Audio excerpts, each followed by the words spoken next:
네, 여러분 안녕하세요. 강필승입니다. 오늘은 26년 상반기 대구교통공사 자기소개서, 경력사항, 기술서 작성 방법에 대해서 알려드리려고 영상을 올립니다. 어제 23일에 공고가 열렸고요. 뜨자마자 밤에 분석해서 올렸습니다. 영상은 24일 오전에 촬영 중에 있습니다. 일단은 간단하게 채용 브리핑을 좀 하고요. 들어가시면 일반직, 공무직, 조경관리 등등의 직렬 공고가 올라와 있습니다. 확대를 좀 해서 보면요. 이번에 정말 많이 뽑습니다. 사무 49명, 차량 검수 28명, 차량 운영 13명, 전기 12, 기계 11, 신호 15, 통신 넷, 전자 7, 토목 8, 건축 5, 이렇게 일반직은 152명을 채용을 하고요. 그 다음에 이제 공무직 같은 경우에도 전동차 중정비, 궤도시설, 조명설비, 전기설비, 환기위생, 냉방설비 등 이렇게 또 채용을 하고 있습니다. 자세한 담당 업무는 이렇게 적혀 있고 직무 기술서도 나와 있으니까 꼭 확인하시고 지원하시기 바랍니다. 잠깐만 깨알 홍보를 하자면 저희가 대구교통공사 지금까지 12명 담당해서 8명 합격한 성과가 있습니다. 이렇게 사무 2명, 차량 운영 3명, 차량 검사 1명, 건축 토목 각 1명씩 합격자를 배출해 왔어요. 이번에도 3월 8일에 여러분 필기시험 보고 나오면 면접과 홍보 영상 올라가 있을 것입니다. 이번에도 면접 특강 진행할 거고요. 다른 어느 컨설팅보다도 저희가 대구교통공사 잘 알고 잘 준비해 놨습니다. 이번에도 믿고 따라오시면 되겠습니다. 저희 합격 성과 보시면 말 안 해도 아시죠? 대구교통공사처럼 같은 면접 형태를 가지고 있는 인천교통공사, 그리고 대전교통공사 이런 성과 있고요. 앞에 보시면은 서울교통공사 이렇게 80.2% 기록했고 지금도 면접 특강 진행 중에 있습니다. 대구교통공사도 이번에 합격률 잘 내기 위해서 최선을 다해서 노력하도록 하겠습니다.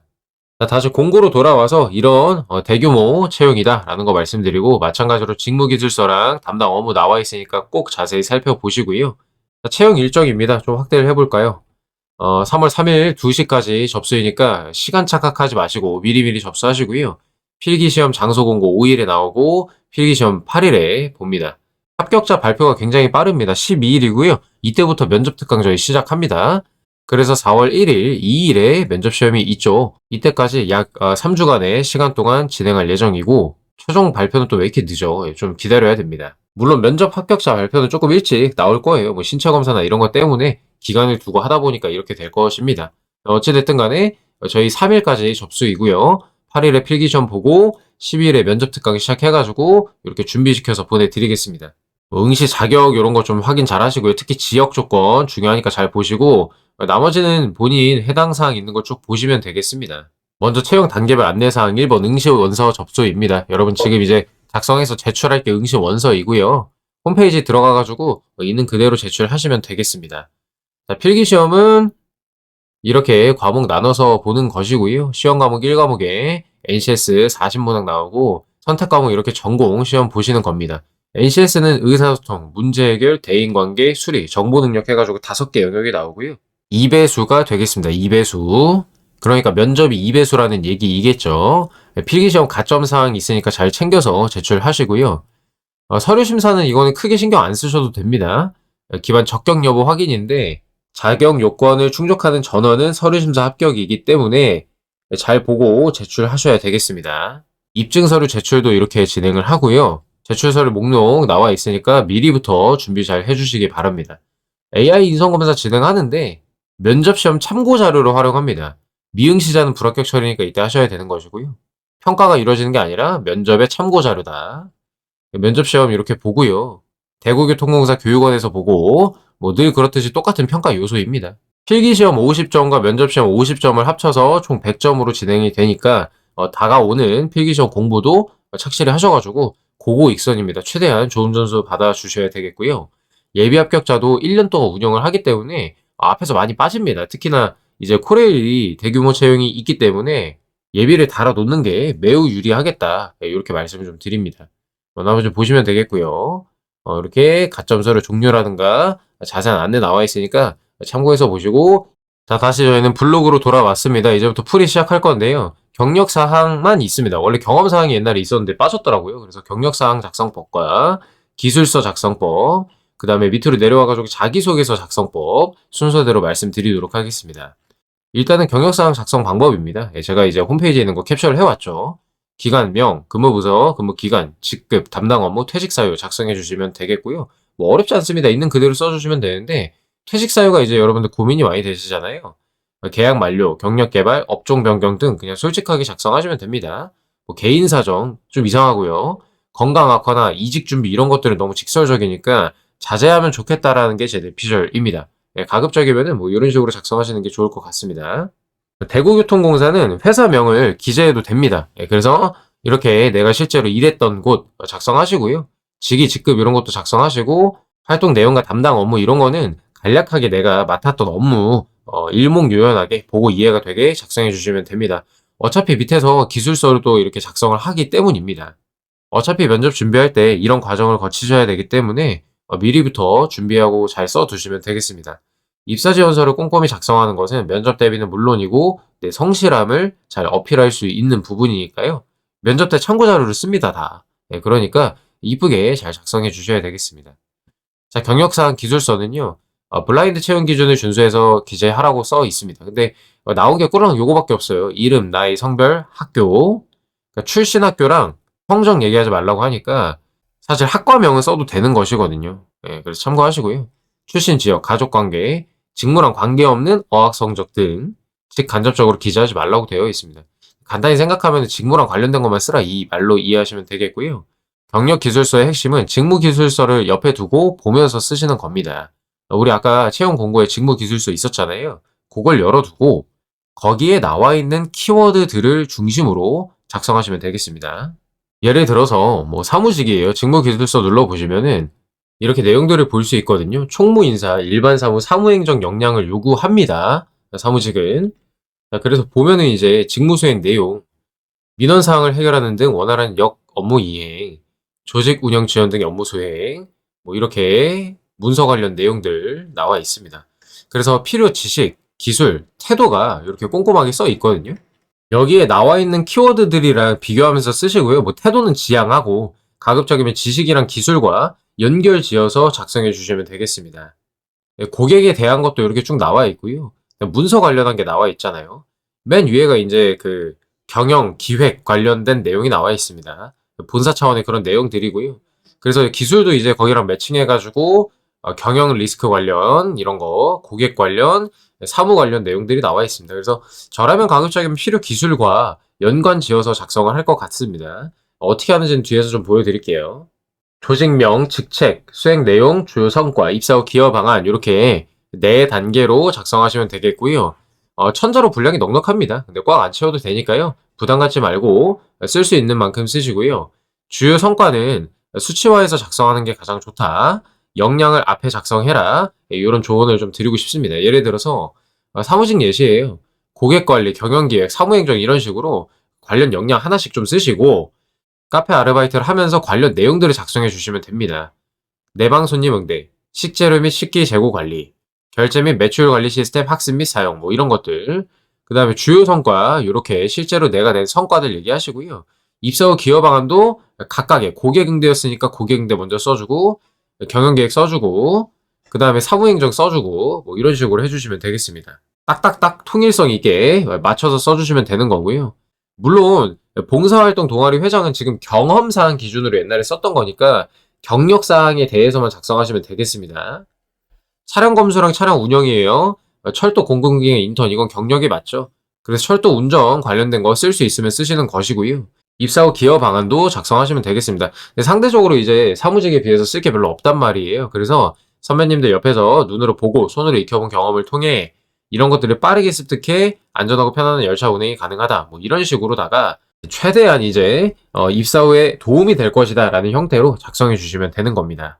기술직 요것도 경험 기준으로 작성한 거긴 합니다만 어쨌든 참고하셔가지고 뭐뭐뭐뭐 유지보수 이렇게 쓰시고 입사 후에 기여 방안 열차가 정시 출고하는데 기여할 수 있다. 안전한 열차 환경을 조성하는 데 기여할 수 있다. 이런 식으로 마무리해 주시면 되겠습니다. 이 틀은 지켜주시고요. 자세한 내용은 여러분들의 경력에 대해서 가져다가 쓰시면 된다.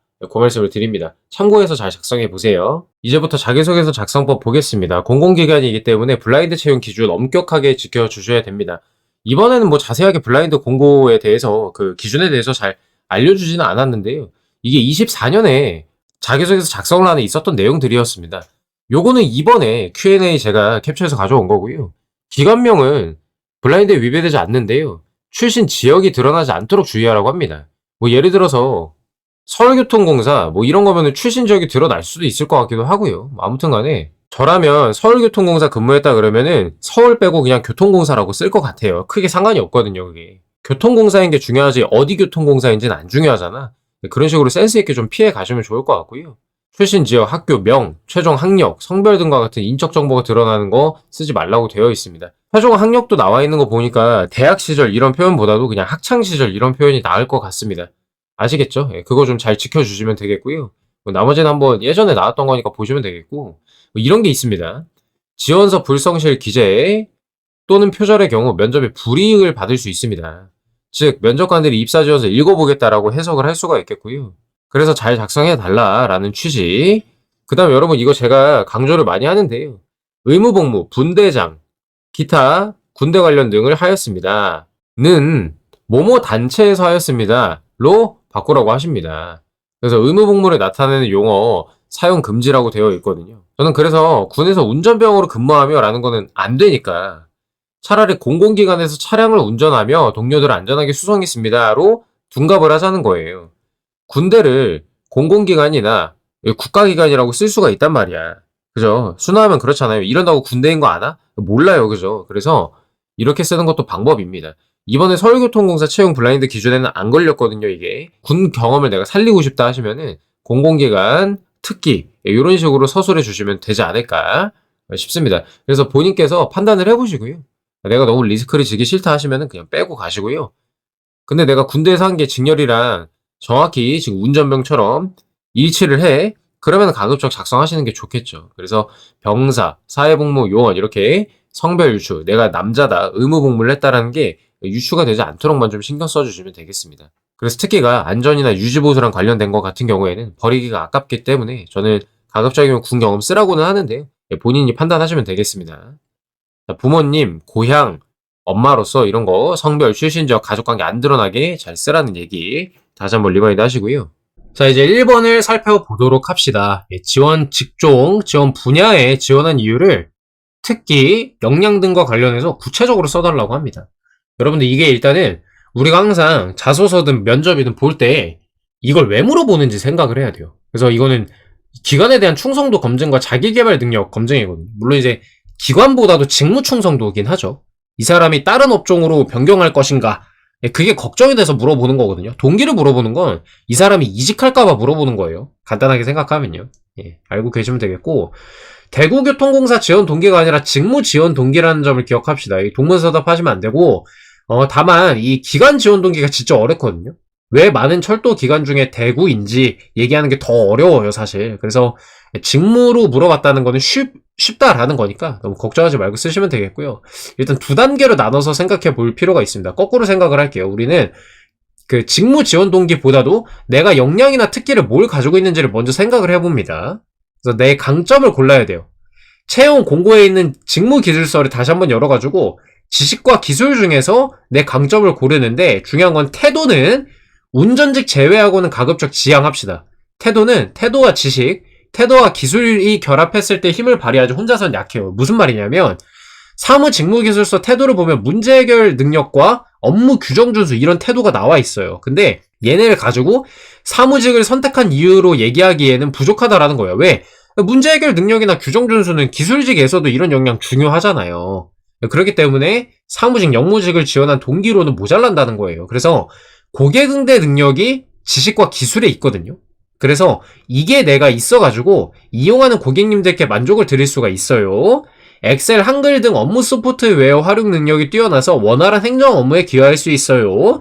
이런 직무 기술을 바탕으로 작성하는 게 훨씬 더 설득력이 있죠. 단 차량 운영, 운전직은 예외예요. 왜냐? 입교해서 배워보기 전까지는 이 직무가 나랑 맞는지 어떤지 알 수가 없어서 간접 경험할 수 있는 기회도 없죠. 그래서 재확인하는 습관과 침착한 판단력, 이게 직무 기술서의 태도에 나와 있거든요.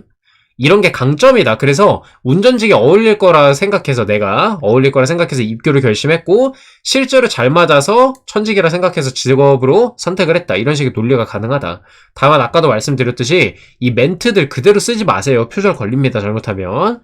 이해되시죠? 이렇게 볼 수가 있는 거고요. 자, 강점을 골랐다 칩시다. 강점을 골랐으면 이제 직무랑 이어줘야 되거든요. 직무랑 이어주자고. 그래서 사무직 같은 경우에 다양한 아르바이트 경험을 통해 고객 응대 능력이 뛰어나 내가. 그래서 현장에서 안내하면서 만족감을 드릴 수 있고 보람을 느낄 것 같아서 선택을 했다.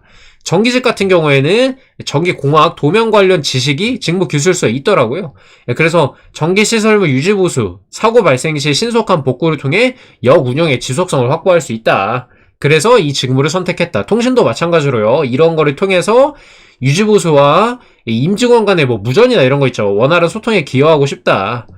이런 식으로 직무기술서를 참고해서 내가 가진 역량과 철도에서 어떻게 활용 가능한지를 엮어가지고 작성해주면은 끝이 난다라는 겁니다.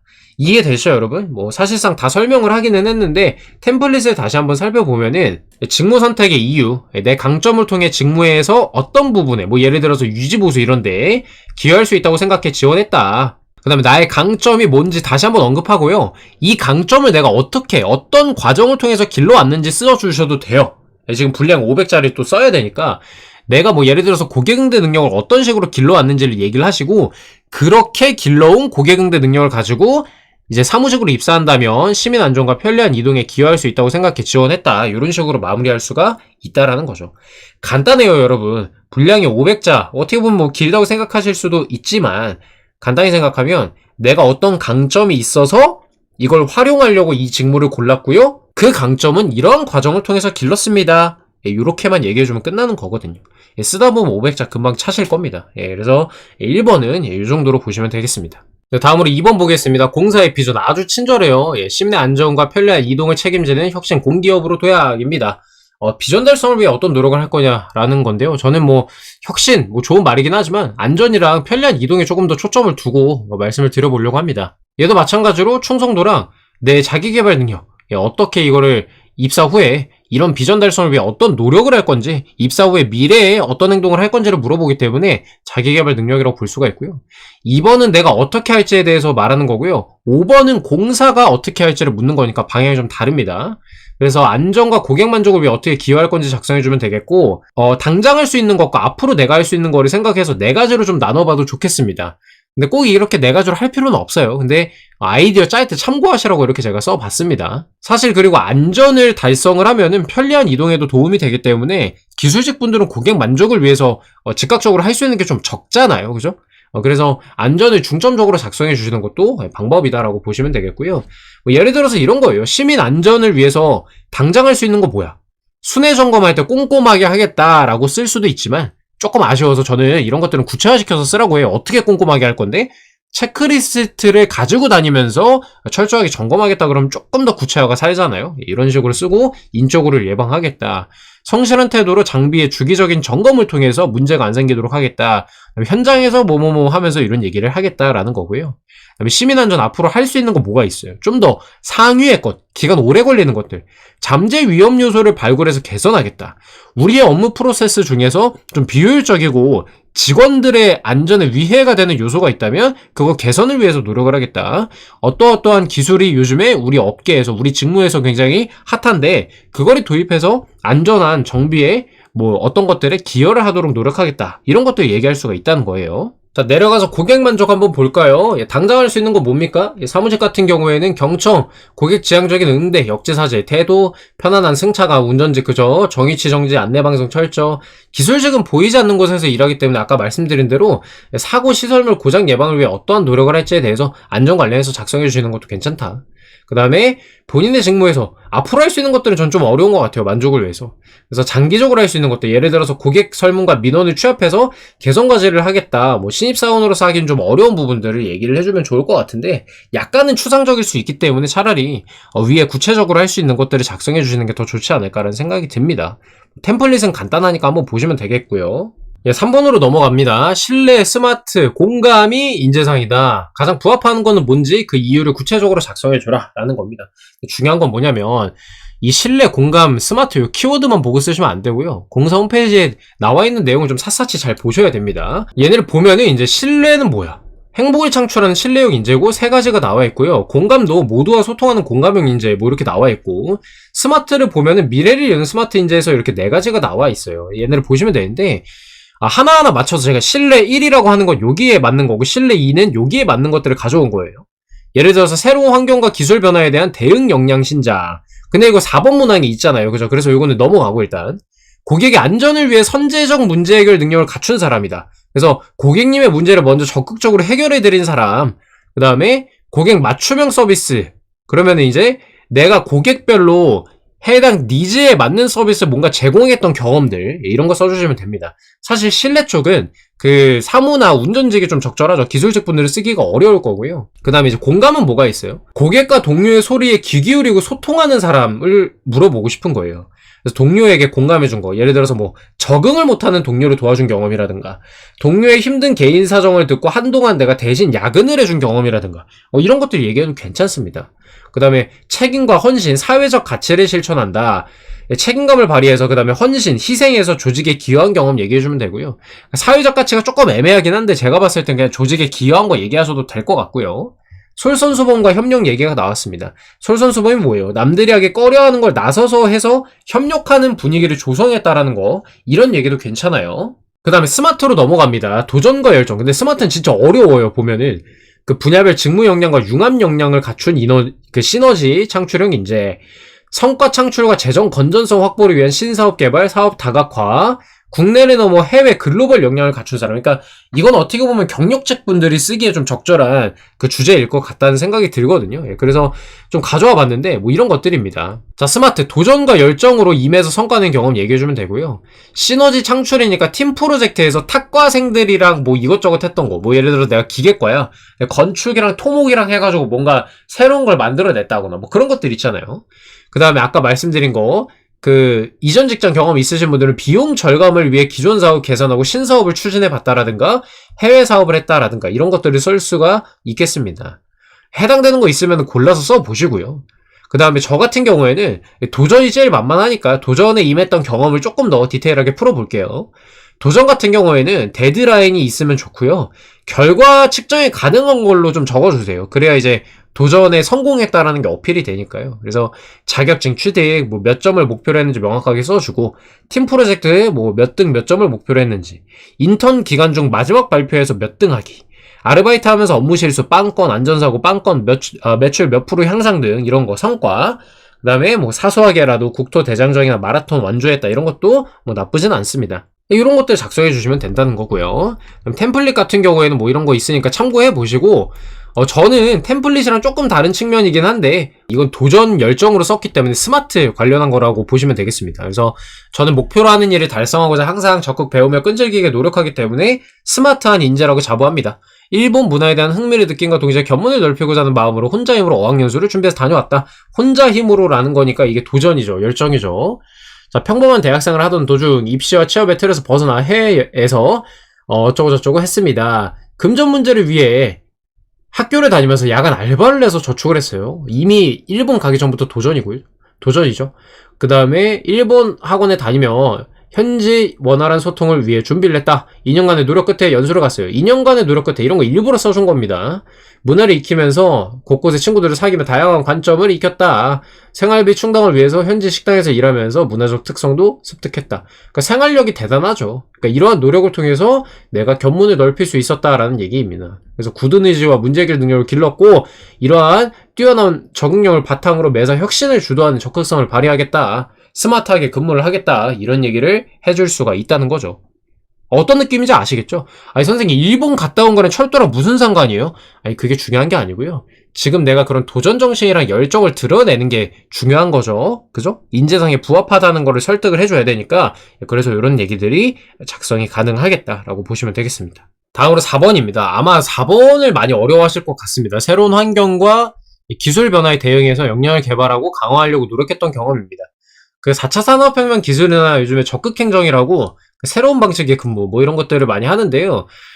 다양한 것들이 현장에 도입이 되고 있어요. 그래서 가만히 있다 보면 도태되기가 쉽거든요. 근로 의욕도 안 생기고. 그래서 변화에 적응하는 역량이 엄청 진짜 중요합니다. 그래서 이런 것들을 물어보는 거다라고 알고 계시면 되겠고, 근데 중요한 게 이게 꼭 기술에만 한정이 돼 있는 게 아니다. 새로운 환경에도 해당이 될 수가 있습니다. 그래서 예를 들어서 회계 담당자의 갑작스러운 퇴사로 인해 회계 업무를 내가 담당하게 됐어요. 나는 회계 업무를 안 해봤지만 이대로 가다간 관리가 안 돼서 세금 처리나 급여 지급 등의 문제가 발생할 것 같아.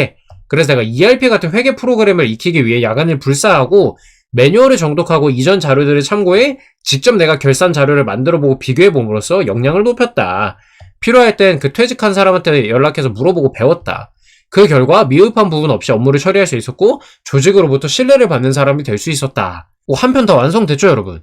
이런 것도 지금 새로운 환경이잖아요. 얘가 갑자기 퇴사했어. 그죠? 이게 기술 변화는 아니지만 내가 기술을 또 익힌 것도 될 수가 있고요. 이런 얘기를 쓰셔도 괜찮다라는 겁니다. 기술 변화 좀 얘기를 좀 해보면요. 생각을 해보면 우리가 평소에 이런 기술 변화에 적응하기 위해서 노력했다라는 경험이 없단 말이야, 사실은요. 그죠? 거의 없어요. 기술직 공대분들은 그나마 좀 그런 것들을 배우니까 얘기할 거리가 있겠지만 나머지 분들은 그렇지가 않다는 거죠. 그래서 사소하게라도 4차 산업혁명 기술을 익히기 위해 독서, 학교에서 교양 과목, 유튜브에서 뭘 봤다, 주기적으로 보고 있다, 이런 얘기, 그래서 지식을 쌓았다, 이런 얘기를 해줄 수가 있는 거고, 더 좋은 건 실습이나 기술을 활용해 봤다라고 얘기를 해보는 것도 좋습니다. 예를 들어서 3D 프린팅 요즘에 되게 핫하죠. 이렇게 이제 생산 시간이 절약하고 내구성이 우수하다는 측면에서 유용한 기술이라고 내가 판단을 해가지고 독학했다, 실제로 모모를 만들어 봤다, 이런 얘기를 할 수가 있는 거고요. 제조업에서 이걸 활용해 봤다라고 한다면 더 좋겠죠. 예를 들어서 그 유튜브 검색 한번 해보세요. 사나고라는 분이 있는데 그분이 3D 펜 들고 다니면서 길거리에 벽돌 부서진 거나 이런 것들 3D 펜으로 보수 작업하고 다니시거든요. 이런 것도 괜찮아요. 더 사소한 사례를 얘기하자면 이제 카페 근무 당시 점주님이 인건비 절감을 위해 키오스크 도입을 한 겁니다. 그래서 이게 업무 포화가 이상이 됐고요. 나도 처음 써봐서 잘 모르면 업무 지연이 발생할 것 같아서 이거를 철저히 익히고 학습하고 해가지고 고객님들 도와주고 이런 얘기예요. 그래서 설명서 제작해서 키오스크에 붙여놓다. 고객들의 문의가 있긴 했지만 빠르게 대처를 하고 업무 지연 최소화했다. 이런 류의 얘기들이 가능하다는 것이죠. 템플릿 보시고 참고해서 작성하시고요. 요걸 작성 예시로 만들면 이제 교통공모전 당시 새로운 업무 소프트웨어를 학습해 나은 성과를 창출했습니다 하고 한 줄 요약, 이 도전의 어려움, 노력과 달성 결과, 내 변화한 점과 배운 점, 이런 식으로 4번 요 새로운 환경과 기술 변화에 대응해서 역량 개발 강화한 부분으로 작성하기가 수월하다는 것입니다. 그래서 소재들을 생각하는 게 좀 어려우실 거예요. 잘 떠올려 보시고 작성해 주시면 되겠습니다. 마지막으로 5번입니다. 본인이 생각하는 좋은 고객 서비스란 무엇이며 실천하기 위해 노력한 경험이 있는지, 또는 고객의 요구나 불만을 해결하며 가장 보람을 느꼈던 경험이나 사례를 제시하고 본인이 기울인 노력을 구체적으로 쓰라고 합니다. 여러분, 이게 말이 좀 어려운데 좋은 고객 서비스란 무엇이며 하고 컴마가 찍혀있기 때문에 좋은 고객 서비스는 다 쓰셔야 되고요. 이 좋은 고객 서비스를 실천하기 위해 노력한 경험이 있는 사람은 그렇게 쓰시고, 이 좋은 고객 서비스랑 딱 직결되는 게 없으시다면 고객의 요구나 불만을 해결하며 가장 보람을 느꼈던 경험을 쓰시면 된다는 겁니다. 좋은 고객 서비스는 누구나 다 쓰셔야 돼요, 지금. 아시겠죠? 처음에. 그 다음 기울인 노력이라고 하니까 사례 중심으로 쓰라, 이 말로 이해하시면 됩니다. 지원자가 가진 고객 지향적 사고란 상황 대응 능력을 보려고 하는 것이고요. 니즈를 정확히 파악하고 공사 규정 내에서 실무적으로 해결하는 능력을 보고 싶어 하는 것입니다. 작성 방향, 좋은 서비스의 기준, 내가 생각하는 좋은 서비스란 이거다 하고 정의 내려주시고요. 시스템적 접근, 고객의 감정을 달래는 건 물론이고 재발 방지를 위해 어떤 행동을 했는지 과정 좀 보여주세요. 재발 방지를 위한 시스템을 만들었다, 이런 식으로 가는 거거든요. 수치 기반의 결과입니다. 보람의 근거를 칭찬받았다는 감정적인 서술 대신에 민원 발생 여건, 처리 시간 단축 등 실무적 성과로 제시를 합시다. 제가 그래서 좀 수월하게 쓰시라고 답변 소재 예시를 이렇게 한 9가지로 가져다 놨습니다. 보시는 방법 알려드릴게요. 혼자 봐보세요. 블로그 들어가셔서. 자, 민원 발생 원인을 제거하는 예방적 서비스를 소재로 잡을 거야. 정의는 뭐야? 좋은 서비스. 발생한 불만을 해결하는 것은 물론 데이터 분석을 통해 민원 발생의 원인을 사전에 차단하는 거예요. 경험. 아르바이트 중에 매주 반복되는 결제 오류 민원을 분석해가지고요.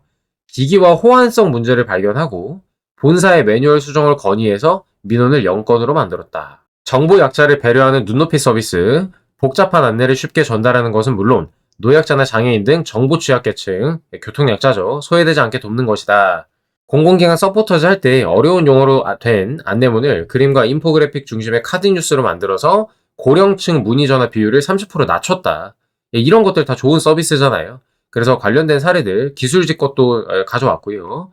그 다음에 운전 차량, 원칙과 공감, 이런 것도 갖다 놨습니다. 그래서 좀 봐주시면 좋을 것 같고요. 그 답변 예시를 작성을 해보면 제가 데이터 분석으로 반복되는 민원 해결, 선제적 정보 제공으로 시민의 이동권 보장, 직관적인 정보 전달로 고객의 시간을 지키다, 이런 식으로 3개를 갖다 놨습니다. 다 500자 기준으로 맞춰서 써봤고요. 뭐 저는 소제목 쓰는 걸 그렇게 선호하지는 않습니다만 이 소제목도 분량이 들어가 있습니다. 자, 좋은 서비스란 고객의 불편 사항을 경청하는 것은 물론 발생 원인을 근본적으로 제거해 동일한 불편이 반복되지 않게 시스템을 개선하는 것입니다. 위에 쓴 거랑 동일하죠. 편의점 근무할 때 퇴근 시간대에 줄이 길어서 불만이 많았다는 거예요. 2주간 데이터를 분석했더니 시간당 처리 건수랑 결제 수단별 소요 시간을 파악했다. 분석했더니 수단별 소요 시간 파악했잖아요. 어떤 특정 앱이 10초 이상의 지연을 초래하는 거예요. 그래서 해결을 위해 두 가지예요. 바코드 미리 준비 안내판 제작했고요. 로딩 대기 시간 동안 상품 스캔과 멤버십 적립을 병행하는 효율적인 프로세스를 만들었대요. 내가 한 행동이 여기 구체적으로 드러나는 거죠, 지금. 결과 15초 단축했고요. 민원 0건 이렇게. 그래서 지금 문항에 보람을 언제 느꼈냐도 있기 때문에 하나 좀 넣어봤습니다. 그래서 데이터에 기반한 실무적 대안으로 소중한 시간을 지켜냈을 때 가장 큰 보람을 느꼈다. 이 사례랑 관련된 걸로 보람 느꼈다라고 마무리해 주시면 됩니다. 그 다음에 이제 통신시설 유지보수 실습 당시에 고객님들의 혼란 방지를 위해서 내가 대형 안내판 만들고 우회 경로 안내했던 거.